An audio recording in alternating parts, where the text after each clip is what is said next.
Hello, my friends. Here we are once again, Wednesday, 7 p.m. Eastern Time. You are on Kardec Radio. This is our weekly program, Spiritism, a closer look. Luiz Lima here, broadcasting from Orlando, Florida. Tonight, we are going to take a closer look at life and death. The idea behind, or the reason, let's put it this way, the reason why we chose to do this topic this week, it has to do with last week's presentation on abortion. And among other things, we had to bring up the idea of defining life. Where does life begin? Because it's really important for abortion uh, to analyze the situation. And we found out that in order to define life, you kind of have to define death because they go along together. And, we didn't care about death at the time because that wasn't part of the subject. So tonight we want to take a closer look at both. We're going to look at life, life starting and life ending, what we call death. Let's see what the spiritist view is for those two things. I want to present you two slides.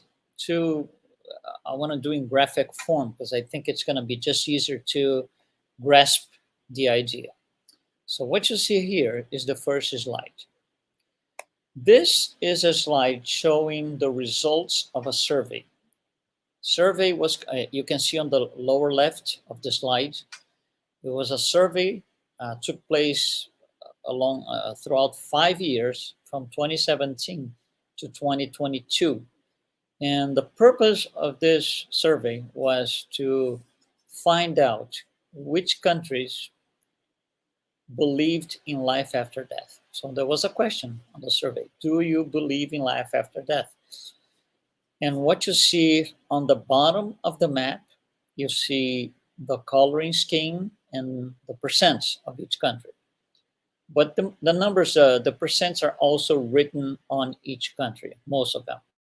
So we found something very interesting here.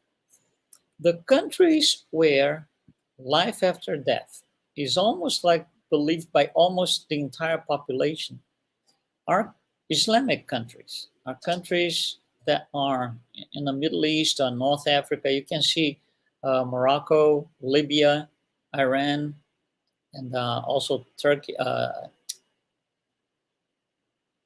Iran. And then it's interesting because from the Islamic point of view, and we know that they do expect rewards after life, depending if they did a good life or so. So there's a tremendous belief. Okay, here in the U.S., 68%, Canada 56%.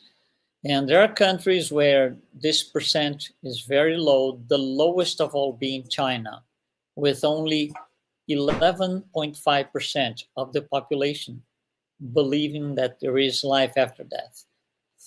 For me personally, that was a little bit surprising that China is so low. Anyhow, so you see, life after death is not seen by everyone the same way. Au contraire, it's a lot of variations throughout the world. If people don't believe in life after death, some believe more, some believe less. The idea of dying is not the same for everyone. Those who believe in that life after death see death in a way. The others do not, see in a different way. So there is no consensus here. It's very hard to get to a consensus because there isn't one.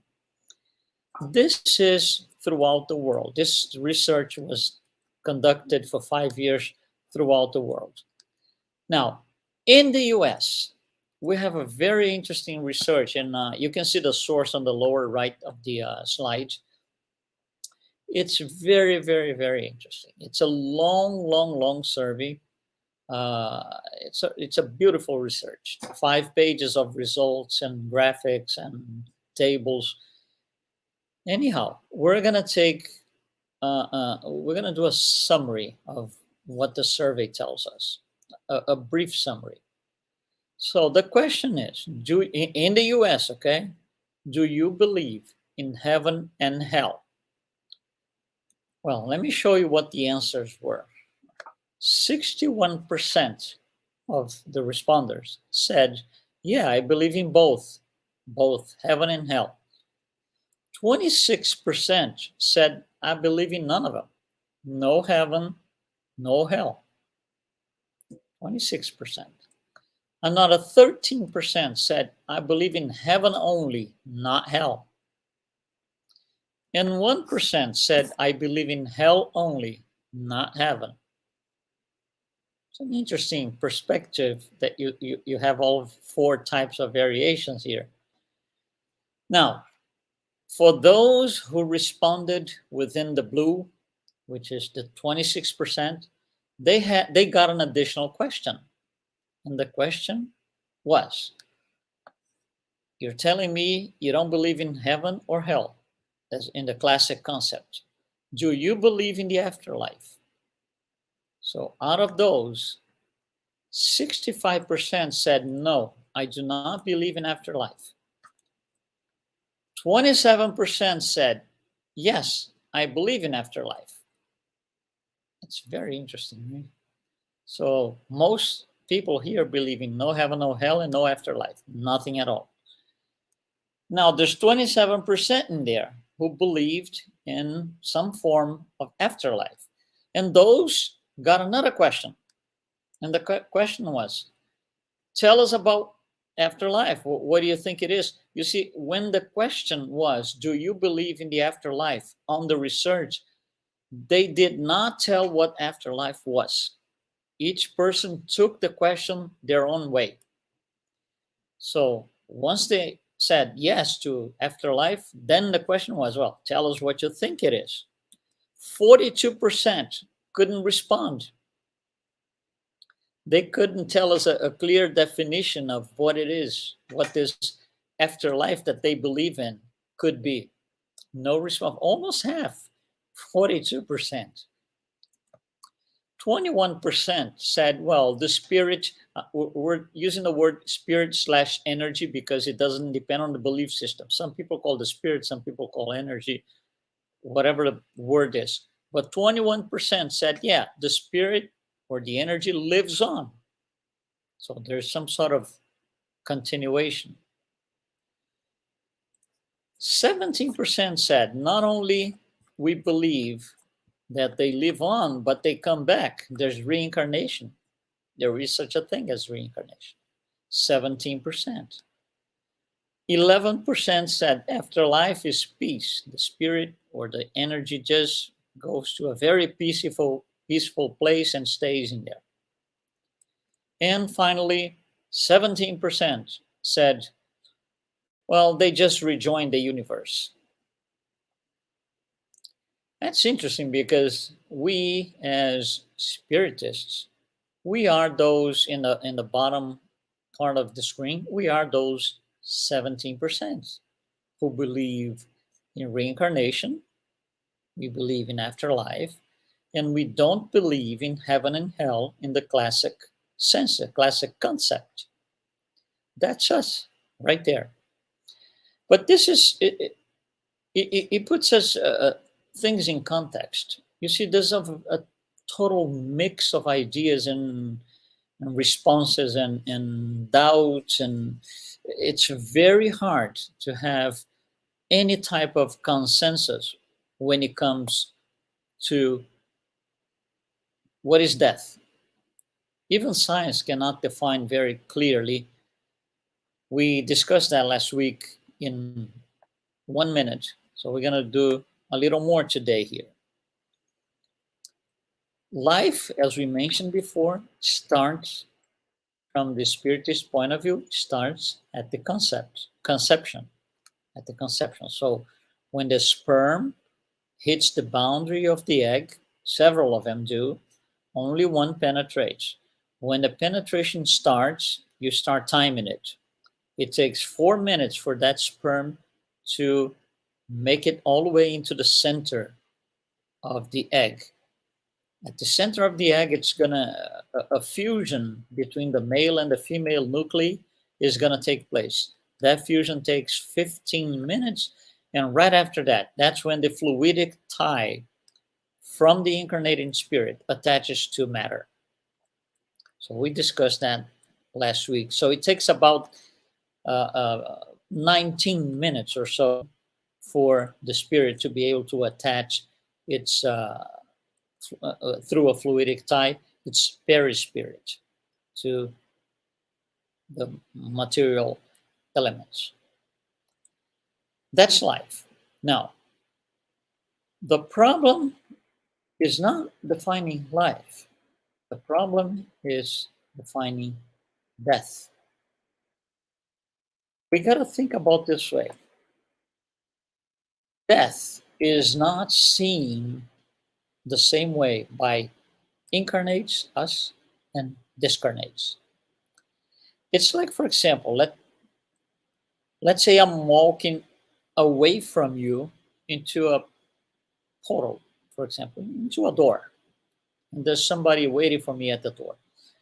The way you see it, me going away from you, is not the same thing that the other person sees me coming closer and closer. It's two different things. If you and that person had to describe what they see, it would be completely different, because your description would be something like this: he's walking away from me, he's getting further and further. The other person would say he's coming over to where I am, he's getting closer and closer. And that's almost contradictory. So that tells you that we incarnate spirits don't see the act of dying the same way that discarnates do. And even worse, they don't call death. We call death. They call discarnation. But between death and discarnation, there's some sort of elapsed time. They are not the same thing. It's a process. So there's a time frame that takes place between what we call death and what they call discarnation. How do we see that? How do we measure that? We can't measure. We can't measure. Science does not have any equipment, any machine, any meters per se that will be able to tell us how long it took, or even if the spirit is still attached to the dying body or the dead body per se. Sometimes the spirit, the person dies for all purposes from science definition of dying. We're going to talk about it shortly. But the perispirit of the dead spirit per se is still attached to its body. So discarnation and death are not the same thing. There is an elapsed time between death and discarnation. And let's go back a little bit in time and see how we define death.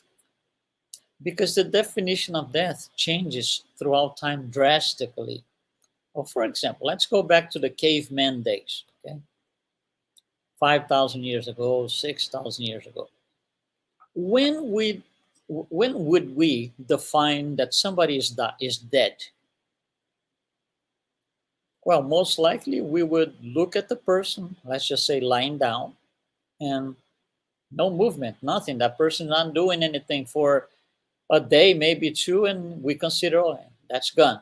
Person is dead. It's not coming back. It's not going to move it around anymore. That's it. So you would take time to declare, to assume and declare that the person is dead. Later on, with time, the first studies in medicine, still way before Jesus, the idea of breathing. So somebody lies down. You don't know if the person is dead or not. So you can just, put your hands really close to the nose and try to feel if there's any air blowing. That would be okay at the time to define if the person is dead or not. And it's much better than wait to see if the person wakes up from the floor. It's better, but still very, very, very uh, a total inability to define correctly. Then the next thing is with these studies of medicine and technology, heart activity. So now the person dropped on the floor. I don't know if the person is dead, so I'm going to put my ear really close to the person's chest and try to hear the heartbeat. If I do, person is still alive. If I don't, I can wait for a few seconds, maybe a minute or two, and nothing comes out. I'm going to declare person is dead.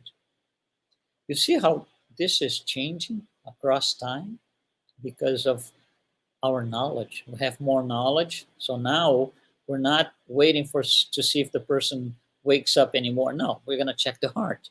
We can try to hear the heartbeat.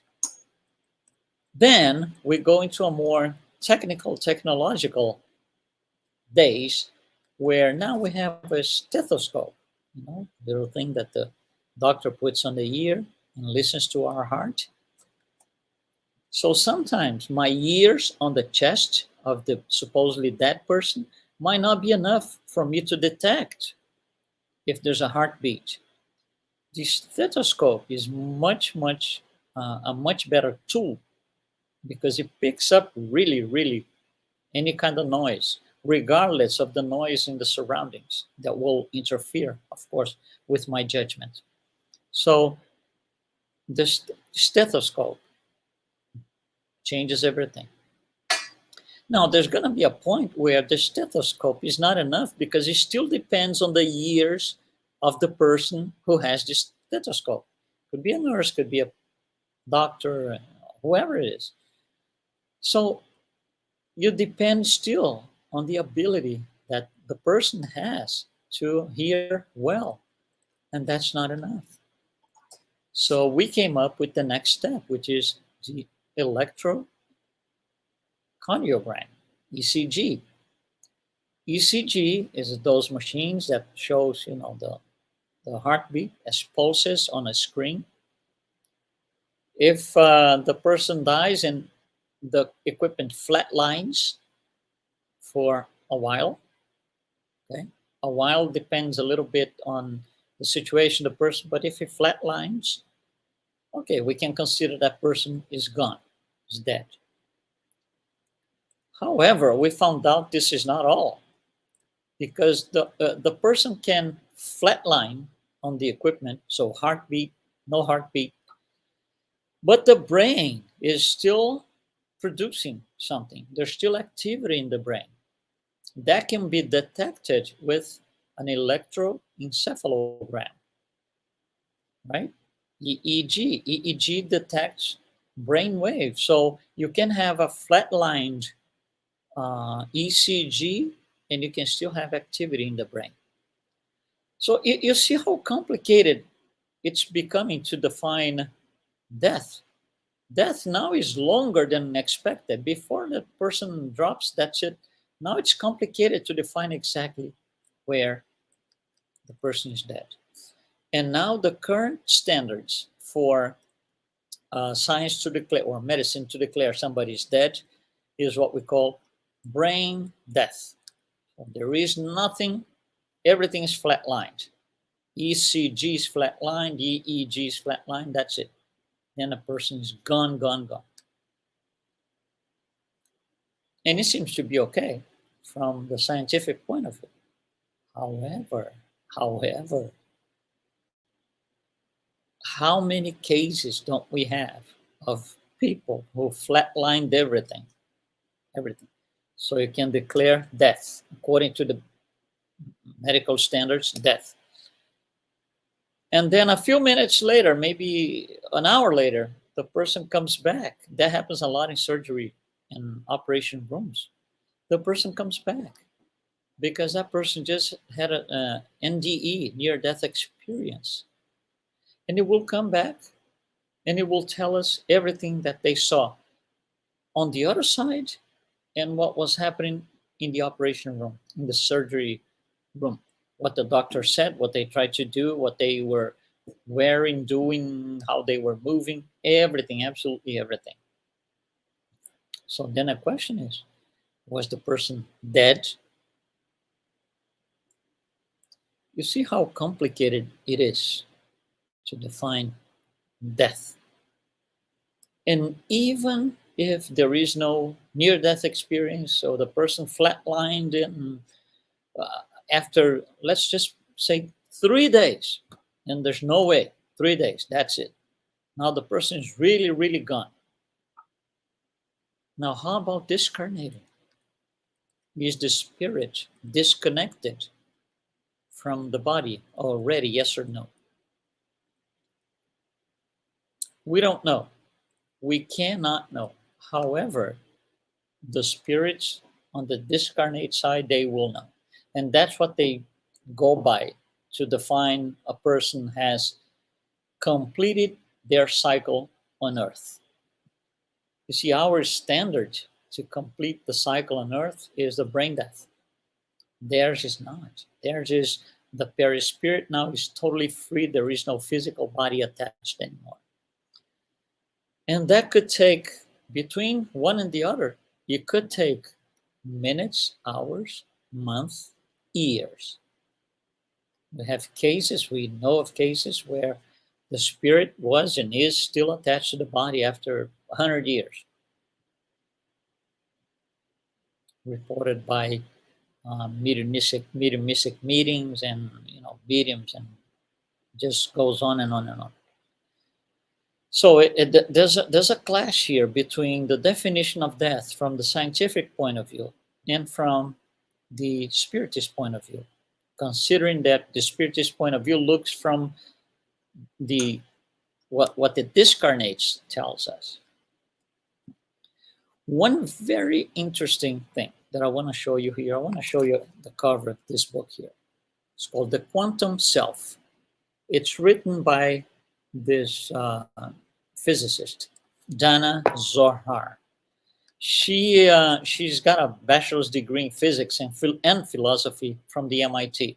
She also did a lot of postgraduate studies in philosophy and religion at Harvard. So, it's quite an achievement there. And the book, The Quantum Self, is the name of the book. The book is about understanding how understanding the insights of modern physics and how they can contribute to understand daily life. That's what the book is all about. Again, it's written for a person from the physics point of view, but there's a touch of philosophy too. There is one phrase in this book which I think summarizes beautifully everything. The one phrase is very short phrase. The one phrase is, at the subatomic level of elementary particles, there is no death in the sense of a permanent loss. You see, so when we look at the body as a whole, a macro view of the body, you will die.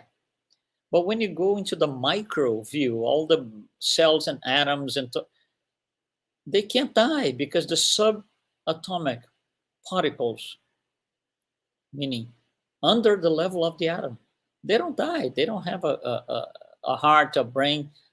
So there is no death in that sense. This is very interesting. This is coming from a scientist. Very, very interesting. So there is no death in the sense of a permanent loss. What we have is transformation. Transformation. So death is not the same for us and science. I could go ahead and say this. For science, death is an ending point. That's it. And finished. For Spiritism, death is a point of reference. Is a point of reference. Okay, this cycle ended. Now the new cycle is going to start. It's a point of reference. That's all it is. Right? That's a very interesting thing. And how can we solidify the idea that for us spiritists, there is no death in the sense of, you know, the same sense of science. It's just a point of reference. We have information from mediumship. We have several cases of near death experiences. We have several studies done by incarnate spirits using information from discarnate spirits on the perispirits. We have past life regression. All of these things, they can give us insight on death, meaning the act of dying. It's not viewed the same thing by us incarnates and them discarnates.